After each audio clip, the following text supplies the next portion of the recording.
మీరు ఎన్ని చెప్పినా ఎన్నికల సమయానికి కేసీఆర్ గారు ఒక సభలో ఆయన చేసే మ్యాజిక్ కావచ్చు, ఆయన వాగ్దాటికి కావచ్చు, ప్రజలంతా మంత్రముగ్ధులైపోతారు, ఆయనకు బాసటగా నిలుస్తుంటారని చెప్తుంటారు అనమాట.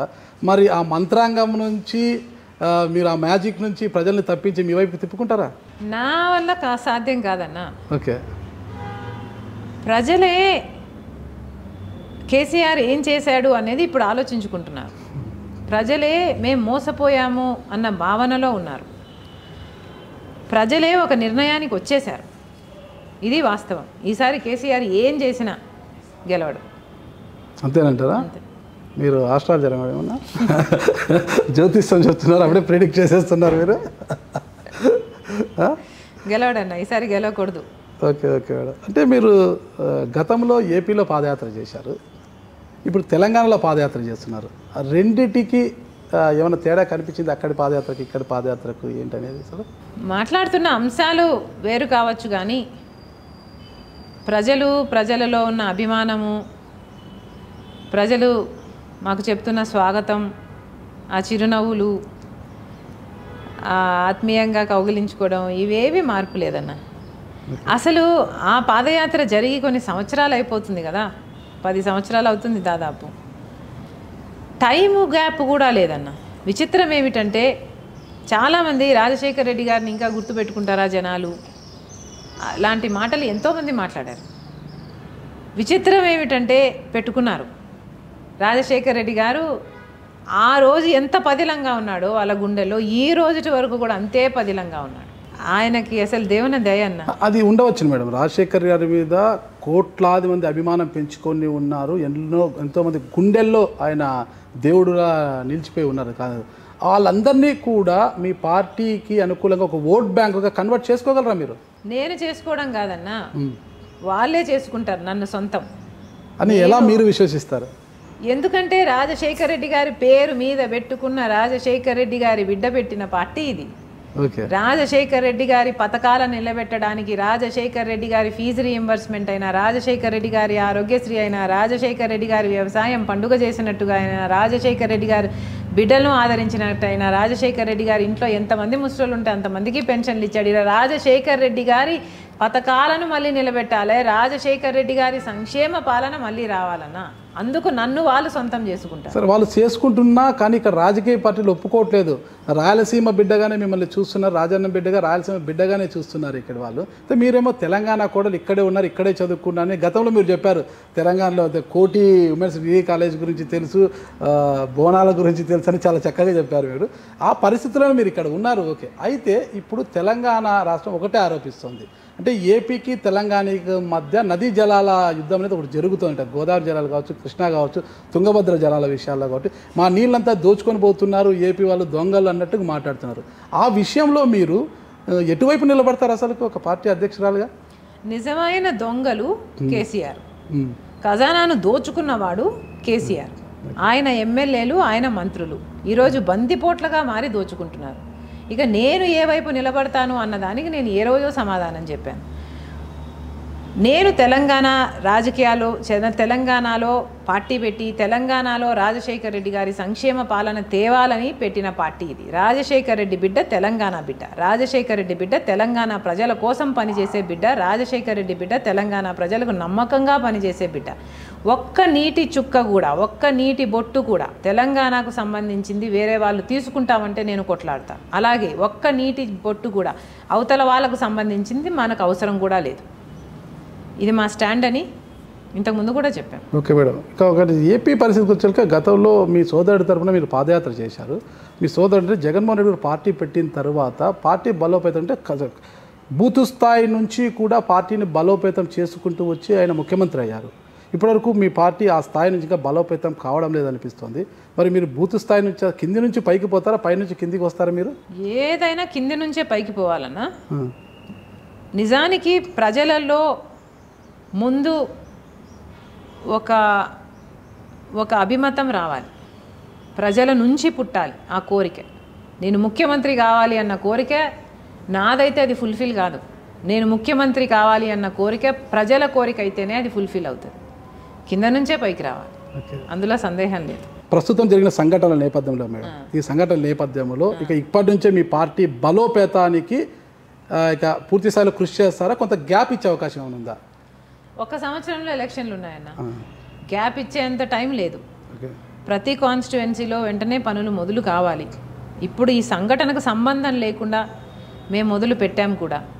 ప్రతి నియోజకవర్గంలో వైఎస్ఆర్ తెలంగాణ పార్టీ బలపడే ప్రక్రియలోనే ఉంది, ఇప్పటికే ఉంది. ఇప్పుడు మీరు అన్నారు రాజన్న బిడ్డ ఇక్కడ అనేసి, ఇక్కడ రాజన్న బిడ్డే, ఏపీలో రాజన్న బిడ్డే. రాజన్నను ప్రేమించేవారు, రాజన్నను గుండెల్లో పెట్టుకున్న వారంతా కూడా అక్కడ జగన్మోహన్ రెడ్డి గారిని, ఇక్కడ వైఎస్ షర్మిల గారిని ఆదరిస్తూనే ఉంటారు, వారు వెంట నిలబడే ఉంటారు. అలాంటప్పుడు మీ సోదరుడు జగన్మోహన్ రెడ్డి గారు ఎప్పుడు కూడా దుష్ట చతుష్టయం అని అంటుంటారు అన్నమాట. అంటే ఒక 4 ఛానల్ అని, అందులో ఒకటైన ఏబీ అనుకు మీరు ఇంటర్వ్యూ ఇవ్వడము, అక్కడ కూర్చొని మాట్లాడడము వైఎస్ఆర్ని అభిమానించే అభిమానులు ఎంతోమంది జీర్ణించుకోలేకపోయారు. దానికి మీ సమాధానం? తప్పేముందన్న, నేను మాట్లాడే మాటలలో తప్పు లేనప్పుడు నేను ఎవరితో మాట్లాడితే ఏముంది? అదే ఇంటర్వ్యూలో ఎవరైతే మీరు బాధపడ్డారు అని మీరు అంటున్నారో వాళ్ళనే నేను అడుగుతున్నాను. ఆ ఇంటర్వ్యూలో నేను రాజశేఖర రెడ్డి గారిని కించపరిచానా? నేను రాజశేఖర రెడ్డి గారిని తక్కువ చేశానా? ఆ ఇంటర్వ్యూలో నేను ఏదైనా తప్పుగా మాట్లాడాను అని మీకు అనిపించిందా? నాకు ఒక్కరు కూడా చెప్పలేదు. అమ్మా ఎంత బాగా మాట్లాడావమ్మా, ఎంత అద్భుతంగా సమాధానం ఇచ్చావమ్మా, ఎంత డిగ్నిఫైడ్గా, ఎంత హుందాగా, ఎంత అసలు ఎక్కడా మన పరువు పోకుండా ఎంత గొప్పగా మాట్లాడావమ్మా అనే మాట్లాడారు. నా ప్రశ్న అదే, ఎందుకు మాట్లాడకూడదు అంటున్నాను నేను. ఎందుకు కేటగరైజ్ చేస్తారు అంటున్నాను నేను. రాజశేఖర రెడ్డి గారు శత్రువులను కూడా ప్రేమించారన్న. రాజశేఖర రెడ్డి గారి దృష్టిలో శత్రువులు లేరు. రాజశేఖర రెడ్డి గారు ఎవరు వచ్చినా కూడా నాకు ఈ పని చేసి పెట్టండి అంటే చేసి పెట్టే గుణమే రాజశేఖర రెడ్డి గారిది. అలా కదా మనం రాజశేఖర రెడ్డి గారి బిడ్డలాగా ఉండాల్సింది.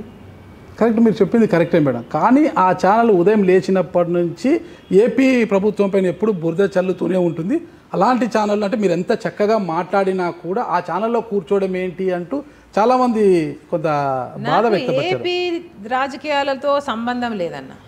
నేను తెలంగాణలో పార్టీ పెట్టాను. తెలంగాణలో నా పార్టీ గురించి, ఈ పార్టీ గురించి, రాజశేఖర రెడ్డి గారి పాలన తేవడం గురించి ఏం చేయాలనో అది నేను చేయాల్సిన అవసరం ఉంటుంది. అది నాకు తప్పదు. ప్రజల కోసం ఇంత చేసిన మీరు ఒకవేళ 2023 ఎన్నికల్లో మీ పార్టీకి మ్యాజిక్ ఫిగర్ రాకపోయినా, అంటే అనుకున్న స్థానాలు అధికారం ఏర్పాటు చేసే స్థాయిలో స్థానాలు రాకపోతే, వచ్చిన స్థానాలతో వచ్చిన ఎమ్మెల్యేలు ఉంటారు కదా, వారితో కలిసి ఏ పార్టీకి మద్దతు ఇచ్చే అవకాశం ఉంటుంది? మీరు అప్పుడు అడగండి అన్న, అప్పుడు ఆలోచించుకొని చెప్తా. ఇప్పుడు ఏ పార్టీని మీరు నమ్మడం లేదు, అందరూ దొంగలే అంటున్నారు. వారి మధ్యలో నేను వచ్చాను, ఇప్పుడు వారందరినీ కూడా పక్కన పెట్టడానికి వాళ్ళందరూ దొంగలే అంటున్నారు. అందరూ దొంగల పార్టీ అయినప్పుడు ఒకవేళ మీరు కూడా అధికారాన్ని ఏర్పాటు చేసే స్థాయిలో స్థానాలు దక్కని పక్షంలో ఏంటి పరిస్థితి? నేను ఆ విషయం ఎప్పుడూ ఆలోచించలేదన్న. నా ఆలోచన విధానం ఎలా ఉంటుందంటే, రాజశేఖర రెడ్డి గారి పేరు మీద పెట్టుకున్న పార్టీ, రాజశేఖర రెడ్డి గారి సంక్షేమ పాలన తేవడం కోసం పెట్టుకున్న పార్టీ, రాజశేఖర రెడ్డి గారి పథకాలు మళ్ళీ తెలంగాణ ప్రజలకు అమలు చేయటానికి పెట్టుకున్న పార్టీ. నా గుండెలో నిజాయితీ ఉంది, నాకు దేవుని దీవెన ఉంది. రాజశేఖర రెడ్డి గారి అభిమానులందరూ నాకు తోడై ఉన్నారు. రాజశేఖర రెడ్డి గారి పథకాలు పొందిన వాళ్ళందరూ నన్ను ఎత్తి పట్టుకుంటారు. వైఎస్ఆర్ తెలంగాణ పార్టీ అధికారంలోకి వస్తుంది అన్న దిశగానే నేను ఆలోచిస్తాను, అన్న దిశగానే నేను పనిచేస్తున్నాను. తెలంగాణలో 119 స్థానాలు ఉండగా షర్మిల గారు ఆలేరు నియోజకవర్గాన్ని ఎంచుకోవడానికి కారణం ఏంటి అంటే, పాలేరు వాళ్ళు నన్ను అడిగారు. పాలేరు నుంచి చాలామంది వచ్చి నన్ను అడిగారు. పాలేరులో పాదయాత్ర సాగుతున్నంత కాలం, సాగుతున్నన్ని రోజులు, ప్రతిరోజు ఎంతోమంది అడుగడుగున అమ్మ నువ్వు ఇక్కడే నిలబడాలి, ఇక్కడే నిలబడాలని పదే పదే అడిగారు. కాబట్టి పాలేరు ఎంచుకున్నాను. అంతే తప్పితే మీ అభిష్టం కాదు. ఏదైనా కూడా మీ అభిష్టం మేరకే మీరు చేస్తున్నారా, ఎవరైనా చెబితేనే చేస్తున్నారా? వాళ్ళు అడిగారు కాబట్టి చేస్తున్నారు. పార్టీ ఏర్పాటు విషయంలో కూడా ఇది విధంగా అదే చెప్పారు. మీరు నియోజకవర్గంలో నిలబడడం విషయంలో కూడా మీరు ప్రజల అభిష్టం మేరకే అని చెప్తున్నారు. ఏది కూడా షర్మిలమ్మ అంతరాత్మ చెప్తున్నట్టుగా ఇది చేయరా? ఫైనల్ డిసిషన్ షర్మిలమ్మదే ఉంటుంది. కానీ అందరి ఒపీనియన్స్ వినాలి, అందరి జ్ఞానాన్ని రెస్పెక్ట్ చేయాలి. మనం ఒక్కళ్ళమే జ్ఞానవంతులం, మనకే అన్నీ తెలుసు అన్న భావనలో రాజశేఖర రెడ్డి గారు లేరు. అలా ఉండాలని నాకు నేర్పించలేదు. అందరినీ అడగాలి, అందరినీ వినాలి. ఫైనలీ డిసిషన్ తీసుకునే స్థానంలో దేవుడు మనల్ని ఉంచాడు. కనుక దేవుని మీద భారం వేసి ఫైనల్ డెసిషన్ అయితే నేనే తీసుకుంటాను, కానీ అందరినీ వినాలనే నేను అనుకుంటానన్న. ఎందుకంటే జ్ఞానం అనేది మన సొంతం కాదు, దేవుడు అందరికీ. అది ఒప్పుకోవడం కూడా గొప్ప మేడం, అది ఒప్పుకోవడం కూడా గొప్ప. దేవుడు అందరికీ జ్ఞానం ఇచ్చాడు. కరెక్ట్ మేడం, అందరిలో జ్ఞానం ఉంటుంది, దాన్ని అవసరమైనప్పుడు మనము బయటికి వెలికి తీయాల్సి వస్తుంది మేడం. ఒక్క నిమిషం, ఈ సుదీర్ఘ పాదయాత్రలో అటుపోట్లు జరిగినా కూడా ఎక్కడ మీకు వ్యతిరేకంగా నినాదాలు రాలేదు. నిన్న మాత్రం నర్సంపేటలో షర్మిలా గో బ్యాక్ అని అన్నారు. అది నిజంగా ప్రజల నుంచి వచ్చిందా, లేదంటే అక్కడి నాయకులు అనిపించారంటారా? టీఆర్ఎస్ పార్టీ గుండాలన్నా, అక్కడికి వచ్చిందే వందల మంది టీఆర్ఎస్ పార్టీ గుండాలు. ఇది ప్రీ ప్లాన్డ్గా కేవలం ఈ పాదయాత్రను అడ్డుకోవాలి, అరెస్ట్ చేయాలి, లా అండ్ ఆర్డర్ ప్రాబ్లం సృష్టిస్తేనే అడ్డుకోవచ్చు, అరెస్ట్ చేయొచ్చు అన్న ప్లాన్తో ప్రీ ప్లాన్డ్గా ఆ రోజు పొద్దున్న నుంచి సీక్వెన్సులు చూసుకుంటే ప్రీ ప్లాన్డ్గా చేసిన ప్లాన్ ఇది. అదే చెప్తున్నాను నేను, పొద్దున్నే పోలీసు వాళ్ళకు తెలిస్తే మీకు law and order problem situation వచ్చేటట్టుంది అంటే మీరు ఎందుకు అదుపులోకి తీసుకోలేదు అని అడుగుతున్నాం. ఇక్కడ మమ్మల్ని అదుపులోకి తీసుకుంటున్నారు కదా, మా వాళ్ళని అదుపులోకి తీసుకుంటున్నారు కదా, అక్కడ ఎందుకు అదుపులోకి తీసుకోలేదు? మధ్యాహ్నం పొద్దున పూట అంటే 12 లోపలే బస్సును తగలబెట్టారు, పోనీ అప్పుడు ఎందుకు తీసుకోలేదు? తర్వాత 3 గంటలకు మళ్ళీ దాడి చేశారు. వీళ్ళను పొద్దునే మీరు అదుపులోకి తీసుకొని ఉంటే మధ్యాహ్నం దాడి అసలు జరగకపోయేది కదా నా మీద. ప్రీ ప్లాన్డ్గా, మొత్తము ప్రీ ప్లాన్డ్గా ఈ దాడి చెయ్యాలి, ఈ పాదయాత్రను ఆపాలి, వెనక్కి పంపించాలి, అరెస్ట్ చేయాలి అన్న ప్రీ ప్లాన్తోనే ఇదంతా చేశారు. ఇంకొక విషయం మేడం, ఇక్కడ వేములవాడ ఆలయం కావచ్చు, ధర్మపూర్ ఆలయానికి కావచ్చు కోట్ల రూపాయల నిధులు ఇస్తారని కేసీఆర్ గారు హామీ ఇచ్చారు. అయితే ఇంతవరకు ఏంటి వాటి ఆలనా పాలన ఏమీ చూడడం లేదు. షర్మిలా గారు హిందువు కాదు కాబట్టే ఆలయాల గురించి పట్టించుకోవట్లేదు, ఆ ఆలయాలను సందర్శించడం లేదు అని విమర్శలు చేస్తున్న వాదులకు, మతతత్వ వాదులకు మీరిచ్చే సమాధానం ఏంటి?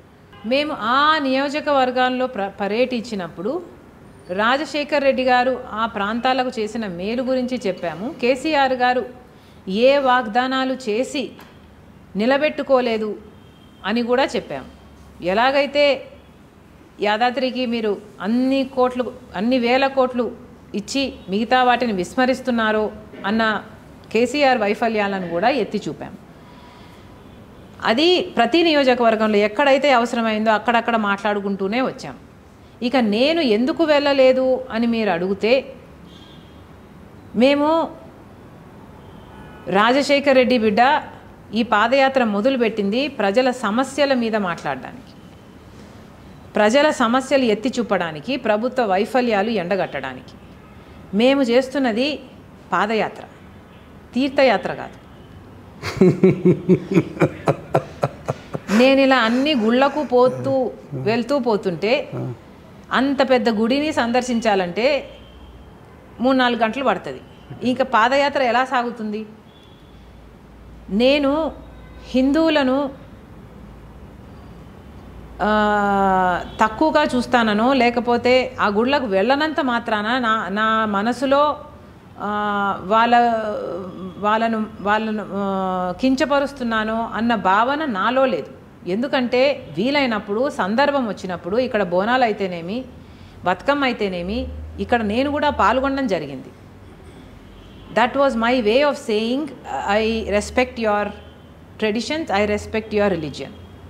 కానీ పర్సనల్గా చూసుకుంటే అన్న, ఎవరి మతం వాళ్ళది, ఎవరి విశ్వాసం వాళ్ళది.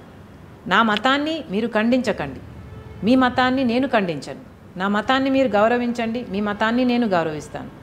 రాజశేఖర్ రెడ్డి బిడ్డ రాజకీయాలలోకి అడుగు పెట్టిన రోజునే డిసైడ్ చేసుకుంది, అన్ని కులాలు నావే, అన్ని మతాలు నావే, నేను అందరి మనిషిని, ఏ ఒక్క కులము ఇది నాది కాదు అని నేను అనుకోను, ఏ ఒక్క మతము ఇది నాది కాదు అని నేను అనుకోను. నాకు కులపిచ్చి లేదు, నాకు బీజేపీ లాగా మత రాజకీయాలు చేయడము ఇష్టం లేదు. నిజానికి ఇప్పుడు వైఎస్ఆర్ తెలంగాణ పార్టీ అనే ఆఫీస్ ఇప్పుడు పెట్టుకున్నామే, ఏదైతే ఆఫీసు పెట్టుకున్నామో దాని మీద, అది అనిల్ గారు ఆఫీస్, నా భర్త ఆఫీస్, అది మేము ఇప్పుడు వైఎస్ఆర్ తెలంగాణ పార్టీకి వాడుకుంటున్నాం. దాని మీద ఒక క్రాస్ ఉంది. ఓకే మ్యామ్, చూసాం మేడం. ఆ బిల్డింగ్నే మేము వాడుకుంటున్నాం. కానీ రాజకీయాలలో ఉండి మేము అది ఎగ్జిబిట్ చేయడం తప్పు కాబట్టి ఆ క్రాస్ను కూడా కవర్ చేసి, ఒక బ్యానర్తో కవర్ చేసి ఈరోజు క్రాస్ కనిపించకుండా పెట్టాం మేము. అంటే ఏమి చెప్తున్నా నేను, నేను ఏ మతానికి ఒక్క మతానికి చెందిన దాన్ని కాదు, నేను ఏ ఒక్క కులానికి చెందిన దాన్ని కాదు నేను అని చెప్తున్నాను. సెక్యులర్గా రాజశేఖర్ రెడ్డి గారు ఎలాగైతే అందరి మనిషి అనిపించుకున్నాడు, రాజశేఖర్ రెడ్డి బిడ్డ కూడా అందరి మనిషి అనిపించుకోవాలి అనే నా అభిమతం. వైఎస్ఆర్టీపీ అధ్యక్షురాలు రాజన్న బిడ్డ, ఆమె ఒక మహిళ. అయితే ఇక్కడ తెలంగాణ రాష్ట్రంలో వైఎస్ఆర్టీపీకి మహిళల ఓట్లు చాలా కీలకం కానున్నాయి. ఇక్కడ మీరు ఎందుకంటే అధ్యక్షుడు ఒక మహిళ ఉన్నారు, మహిళా కష్టాలు మీకు తెలుసుకోవచ్చు, మహిళల ఓట్లు కీలకం. కానీ ఇక్కడ మహిళా సాధికారత విషయంలో టీఆర్ఎస్ ప్రభుత్వం ఘోరంగా విఫలమైంది అంటున్నారు. మరి ఆ విషయంపై అంటే మహిళలకు మహిళా సాధికారత విషయంలో మీరేం చెప్పబోతున్నారు? అసలు మహిళలు నిజంగానే ఆర్థికంగా వాళ్ళ కాళ్ళ మీద వాళ్ళు నిలబడాల్సిన అవసరం ఉంది. మహిళలకు గౌరవం ఇవ్వడమే కాదు, వాళ్ళ కుటుంబాలలో వాళ్ళకి మర్యాద, వాళ్ళకి రక్షణ కల్పించడమే కాదన్నా ఆర్థికంగా వాళ్ళను బలపరుస్తే తప్ప మహిళకు ప్రతి మహిళ అనుకుంటుంది నాకు ఫైనాన్షియల్ సెక్యూరిటీ కావాలి అని. ఇది ప్రతి మహిళ చెప్పకపోయినా కూడా లోపల మనసులో ఇదే అనుకుంటుంది ప్రతి మహిళ. ఎవరు కూడా చెయ్యి చాచి అడగడము ఎవరికీ నచ్చదు, మహిళకు కూడా నచ్చదు, ఒక భార్యకు కూడా నచ్చదు, ఒక తల్లికి నచ్చదు, ఎవరికీ నచ్చదు. ఒక వయసు అంటూ వచ్చిన తర్వాత ఎవరికైనా ఫైనాన్షియల్ ఇండిపెండెన్స్ ఉండాలి. ఇది రాజశేఖర్ రెడ్డి గారు పదే పదే చెప్పేవాళ్ళు. కనుక రాజశేఖర్ రెడ్డి బిడ్డ అధికారంలోకి వచ్చిన తర్వాత మహిళలపై ప్రత్యేక దృష్టి పెడుతుంది, మహిళలు ఆర్థికంగా బలపడేటట్టు చూస్తుంది, మహిళలు మర్యాదపూర్వకంగా రెస్పెక్ట్ఫుల్లీ బతికేటట్టు చూస్తుందని నేను ప్రతి మహిళకు వాగ్దానం చేస్తున్నాను. నాకు వైఎస్ షర్మిల గారిని చేస్తే అభిమన్యుడు గుర్తొస్తుంటాడు నాకు. అంటే మాటలు ఏమైనా మింగేశారా మీరు అనిపిస్తుంటుంది. ఎందుకంటే నేను గతంలో ఏపీలో పాదయాత్ర ఫాలో అయ్యాను. నేను మాటలు అసలు ఎక్కడ బ్రేక్ లేకుండా మాట్లాడతారు. ఎవరు ఎన్ని ప్రశ్నలు వేసినా కూడా తడుముకోకుండా అలా మీ నోటి నుంచి పదాలు అలా వస్తూ ఉంటాయన్నమాట. అంటే నాన్నగారు మీరు పుట్టక ముందు నుంచే రాజకీయాల్లో ఉన్నారు, ఓకేనా? అంటే అమ్మ విజయమ్మ గారి కడుపులో ఉండగానే నాన్నగారు ఏమన్నా అమ్మతో రాజకీయాలు మాట్లాడేటప్పుడు అవేమన్నా కడుపులో నుంచి విని నేర్చుకున్నారా మీరు అనిపిస్తుంది నాకు. ఎలా సాధ్యపడుతుంది కూడా ఇలా మీకు తెలియదన్నా. నిజానికి ఎక్కడికి వెళ్ళినా ఒక పేపర్ లేకోకుండా ఒక ఇది లేకోకుండా అలా మాట్లాడుతూ పోతుంటారు. అసలుకి ఎలా సాధ్యం అసలుకి? నిజానికి అసలు నా మైండ్ ప్రాసెస్ అంటే ఒక థింకింగ్ లాంగ్వేజ్ ఉంటుంది కదా మనిషి. ఏ ప్రాంతానికి వెళ్తే ఆ ప్రాంత యాస తీసుకుంటారు, ఎక్కడికి వెళ్తే ఆ బాతే మాట్లాడతారు. అసలుకి ఇది అంత ఈజీ కాదు అసలుకి. ఇప్పుడు నేను రాయలసీమ వాడిని, నేను ఎక్కడ నా భాష మారడం లేదు, అది ఎక్కడికి వెళ్ళినా అదే ఉంటుంది అనమాట. కానీ మీరు అసలు ఆ మాటలు ఇప్పుడు నేను అడుగుతుంటే ఎక్కడ తడుముకోవడం లేదు, చకచకా సమాధానం చెప్తున్నారు. ఏంటది అనేసి నాదేం లేదు, అంతే ఏం లేదు. Okay madam. ఓకే మేడం, తెలంగాణలో పార్టీ పరిస్థితి అలా పెడితే ఏపీలో కూడా మీరు పార్టీ పెట్టబోతున్నారు. అందుకే ఇటీవల రాజమండ్రిలో ఉండవల్లి అరుణ కుమార్ గారితో కావచ్చు, కొన్ని క్రైస్తవ సంఘాలు గారు కావచ్చు, మీ భర్త అనిల్ కుమార్ గారు కలిశారు, పార్టీ విషయం గురించి మాట్లాడుతున్నారు. కొంతమంది బీసీ సంఘాల నేతలు కూడా వచ్చారని పెద్ద ఎత్తున ప్రచారం జరిగింది. అది వాస్తవం అంటారు? పార్టీ పెట్టే ఆలోచన ఎవరికీ లేదన్నా. ఒకవేళ ఒక గ్రూపుకు సంబంధించిన వాళ్ళు అనిల్ గారి దగ్గరికి పోయి వాళ్ళ సమస్యలు చెప్పుకొని ఉంటే వాళ్ళకు భరోసా కలిగించే మాటలు మాట్లాడుండొచ్చు అనిల్ గారు. కానీ పార్టీ పెట్టే విషయంలో మాత్రం ఆంధ్రప్రదేశ్లో పార్టీ పెట్టే ప్రసక్తే లేదన్నా, ఎటువంటి పరిస్థితులు లేదు. లేదు. ఇప్పుడు మీరు ఎన్ని రోజులు ఎన్ని వేల కిలోమీటర్లు మేడం మీ టార్గెట్? 4000 కిలోమీటర్లు అనుకుని మొదలు పెట్టాము. కానీ 4000 కిలోమీటర్లు దరిదాపుల్లో ముగిస్తామన్నా. అంతేనంటారా? అంటే అందరూ ఒక రికార్డు కోసం ఎదురు చూస్తున్నారు. రాజన్న అభిమానులు కావచ్చు, మిమ్మల్ని ప్రేమించేవారు కావచ్చు, మిమ్మల్ని అభిమానించేవారు కావచ్చు. అంటే ఏపీలో త్వరలో జనవరి 27 నుంచి నారా లోకేష్ గారు, టీడీపీ జాతీయ ప్రధాన కార్యదర్శి నారా లోకేష్ 400 రోజులు 4000 కిలోమీటర్లు టార్గెట్ పెట్టారు, కుప్పం నుంచి ఇచ్చాపురం వరకు అనేసి అనమాట. మరి ఆ 400 పైగా రాజన్న బిడ్డ పూర్తి చేసే ఒక రికార్డు అవుతుంది కదా అని అందరూ ఆశగా ఎదురు చూస్తున్నారు. వారి కోరికమైనా నెరవేరుస్తారా? లేదన్నా, రికార్డుల కోసం చేసేది కాదు పాదయాత్ర. అది సెన్స్లెస్. బికాజ్ నేను 4000 దాటి చేస్తే ఆ అబ్బాయి 4200 చేయకూడదని ఏముంది? రికార్డు కోసం చేసేదైతే అలాగే చేస్తారు, కానీ ఇది రికార్డుల కోసం చేసేది కాదన్నా. ప్రజలకు కనెక్ట్ అవ్వడం ఇంపార్టెంట్. ప్రజలకు మనము ఎంత భరోసా కలిగించగలుగుతున్నాం, ప్రజల గుండెల్లో మనం స్థానం సంపాదించుకోగలుగుతున్నామా లేదా, ప్రజలు మన భాష అర్థం చేసుకుంటున్నారా, మన ఆలోచనను వాళ్ళు స్వీకరిస్తున్నారా, ప్రజలకు నమ్మకం కలిగిస్తున్నామా లేదా, మనం లీడర్ అనేది వాళ్ళు విశ్వసిస్తున్నారా లేదా అనేది ఇంపార్టెంట్ పాయింట్ అన్న. అక్కడ రికార్డుల కోసం చేసేది కాదు. ఇది ప్రాబబ్లీ 4,000 కూడా టచ్ అవ్వదు. నాది ప్రాబబ్లీ 3,700 800 దగ్గర ఆగిపోతుంది అన్న. ఎందుకంటే రూట్ మ్యాప్లో చూసుకుంటే ఆల్మోస్ట్ అయిపోతుంది. అంతవరకు వస్తుంది అనమాట. వైఎస్ఆర్టీపీలో మీ తల్లి వైఎస్ విజయమ్మ గారి యొక్క రోల్ ఏంటి మేడం? రాజశేఖర రెడ్డి భార్య అన్న. ఆమెకంటూ ఒక రోల్ ఏముంది, అదే ఆమె రోల్. రాజశేఖర రెడ్డి గారి భార్య నా తల్లి. ఓకే, వైఎస్ఆర్టీపీ అధ్యక్షురాలిగా తెలంగాణ ప్రజానీకానికి మీరిచ్చే సందేశం ఏంటి మేడం? రాజశేఖర రెడ్డి గారి సంక్షేమ పాలన మళ్ళీ రావాలి. రాజశేఖర రెడ్డి గారి సంక్షేమ పాలనలోనే తెలంగాణ ప్రజల అభివృద్ధి ఉంది, సంక్షేమం ఉంది. రాజశేఖర రెడ్డి గారు ఎలా అయితే నమ్మకంగా సేవ చేశారో, అసలు బ్రతికున్నంత కాలమే కాదు, బ్రతికున్నంత కాలం ఎంత అద్భుతంగా రుణమాఫీ అయినా కూడా, ఫీజు రీయింబర్స్మెంట్ అయినా, ఆరోగ్యశ్రీ అయినా, 46 లక్షల మందికి కట్టిన ఇందిరమ్మ ఇళ్ల పథకమైన, మైనారిటీలకు ఇచ్చిన 4% రిజర్వేషన్ అయినా, పోడు భూములకు ఇచ్చిన పట్టాలైనా, ఇలా ఎన్నో చేశాడు రాజశేఖర రెడ్డి గారు. అవన్నీ మళ్ళీ జరగాలి అంటే రాజశేఖర రెడ్డి గారి సంక్షేమ పాలన రావాలి. రాజశేఖర రెడ్డి గారి బ్రతికున్నప్పుడు ఇవన్నీ చేసాడంటే, రాజశేఖర రెడ్డి గారు చనిపోతే కూడా ఎలా చచ్చిపోయారన్న, రచ్చబండకని వెళ్ళి ప్రజల మధ్యలో ప్రజల కోసం చచ్చిపోయాడు రాజశేఖర రెడ్డి గారు. అలా ఉండాలి ఒక నాయకుడు. అలా మాట మీద నిలబడే నాయకత్వం మళ్ళీ రావాలి. అలా ప్రజల కోసం తప్పించే నాయకత్వం మళ్ళీ రావాలి. నా గుండెలో నిజాయితీ ఉంది. రాజశేఖర రెడ్డి బిడ్డను నేను. ఆశీర్వదించండి, అవకాశం ఇవ్వండి. రాజశేఖర రెడ్డి గారి సంక్షేమ పాలన మళ్ళీ తీసుకొస్తాను. Thank you madam. ఫైనల్గా ఒకటే ప్రశ్న మేడం, మర్చిపోయాను. 2023 ఎన్నికల్లో మేము పోటీ చేస్తాం, తెలంగాణలో పోటీ చేస్తామని జనసేన అధ్యక్షుడు పవన్ కళ్యాణ్ ప్రకటించారు. మరి వాళ్ళ రోల్ ఎలా ఉంటుంది అనుకుంటున్నారు మీరు? నేను ఎలా అనుకోవట్లేదన్న, నా పని నేను చేసుకొని పోతున్నాను. ఎవడేం చేస్తాడో చేసుకుని. తెలంగాణలో టీఆర్ఎస్కి ప్రధాన ప్రతిపక్షం ఎవరు అనుకుంటున్నారు? నేనే. మీరేనా? నిజమైన ప్రతిపక్షం, అసలైన ప్రతిపక్షం, ప్రజల కోసం నిలబడే ప్రజల పక్షం నేనే. ఇప్పటికే ఇంకా బుడిబుడి అడుగులు వేసుకుంటూ ముందుకు పోతున్నారు. మీరు ప్రధాన ప్రతిపక్షం ఎలా అవుతారు? నేనే అన్న, ప్రాక్టికల్గా నేనే ఈరోజు ప్రజల పక్షాన, వైఎస్ఆర్ తెలంగాణ పార్టీయే ప్రజల పక్షాన వాళ్ళ సమస్యల మీద కొట్లాడుతున్న ఏకైక పార్టీ తెలంగాణలో వైఎస్ఆర్ తెలంగాణ పార్టీ. కేసీఆర్ గారు అవినీతి మీద కొట్లాడుతున్న ఏకైక పార్టీ వైఎస్ఆర్ తెలంగాణ పార్టీ. నేను కాకపోతే ఎవరున్నారన్న ఇక్కడ ప్రతిపక్షము? ప్రజల పక్షం ఎవరున్నారు? నేనే ప్రజల పక్షం, నేనే అసలైన ప్రజల పక్షం. వైఎస్ షర్మిలా గారిలో ఇంత ఎనర్జీ ఉంది కదా, అసలు ఆమె డైట్ రహస్యం ఏంటి అసలు? మాకు చెప్తారా మేడం, మేము పాటిస్తాం ఎనర్జెటిక్గా ఉండడానికి? ఏంటి అసలుకి? ఎక్కువ నాన్ వెజ్ తింటారు అన్న. ఎక్కువ నాన్ వెజ్ తింటారా మేడం? కానీ నేను చాలా సంవత్సరాల నుంచి చూస్తున్నా, ఇదే ఎనర్జీ తగ్గలేదు, అట్లే ఉంటున్నారు. ఎలా సాధ్యం అది అసలుకి? నాన్ వెజ్ ఫ్రూట్స్ ఎక్కువ తింటారు. Non veg fruits. Okay, thank you madam. చాలా మంచి విషయాలు చెప్పారు కూడా. రాజన్న రాజ్యం తీసుకురావడానికి మీరు చేస్తున్న ప్రయత్నానికి ఖచ్చితంగా తెలంగాణ ప్రజానీకం యావత్తు మీ వెంట నిలబడాలని నేను కూడా కోరుకుంటాను madam. Thank you madam. Namaste. Thank you.